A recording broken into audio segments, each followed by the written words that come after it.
The following story happened about 400 years ago in the town of Krakow, which was in Poland, which at that time had one of the most important Jewish communities.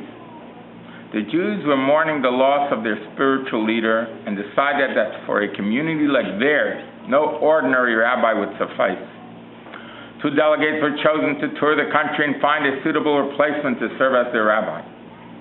After visiting many big towns and large Jewish communities, they at last heard of a young man who was said to be the star of the age, a veritable genius. They lost no time in contacting this exceptional young man and found him to be an 18-year-old rabbi by the name of Rabbi Moshe. Despite his tender years, they were immediately impressed with his brilliant scholarship, his gentle bearing, and his humility.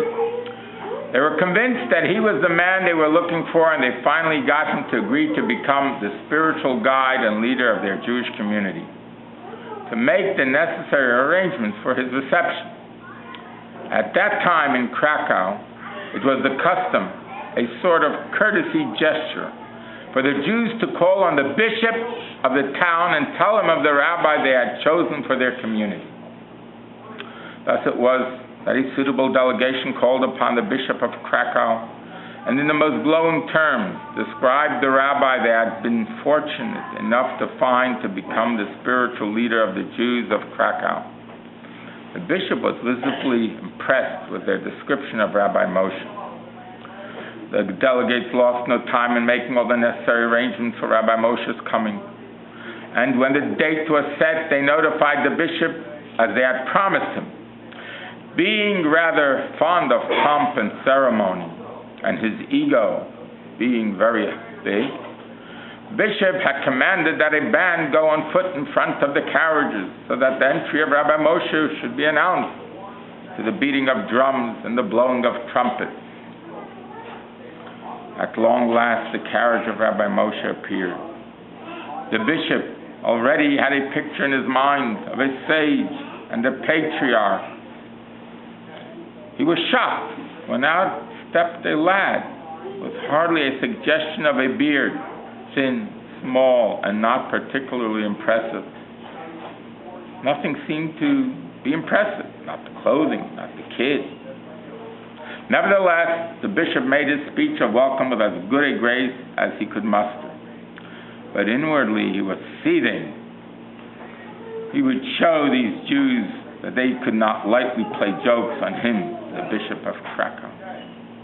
As soon as the bishop returned to his castle, he immediately sent a letter to the heads of the Jewish community saying he must see them at once.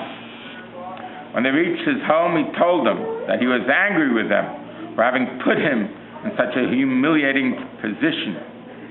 Lad, now I shall put a proposition before you, which will decide the issue.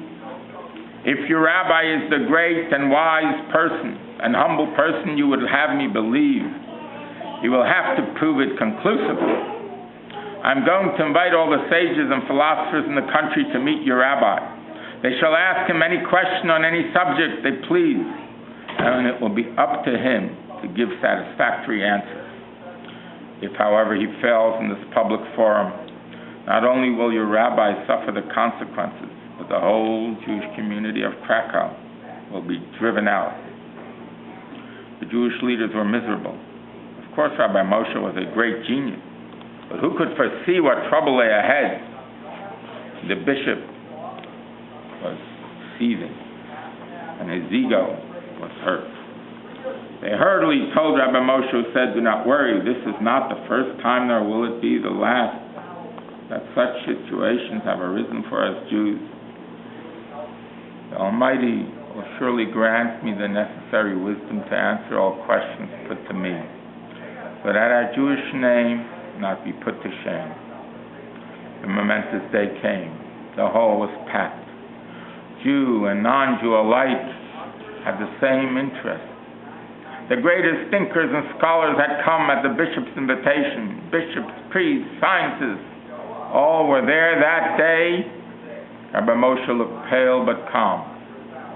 His gentle eyes glowed with a light of determination. With God's help, all would be well. Rabbi Moshe faced his examiners, and the questions began to pour forth, but he was not flustered. His answers came unhesitatingly, clear and concisely. There was not a sound among the vast audience.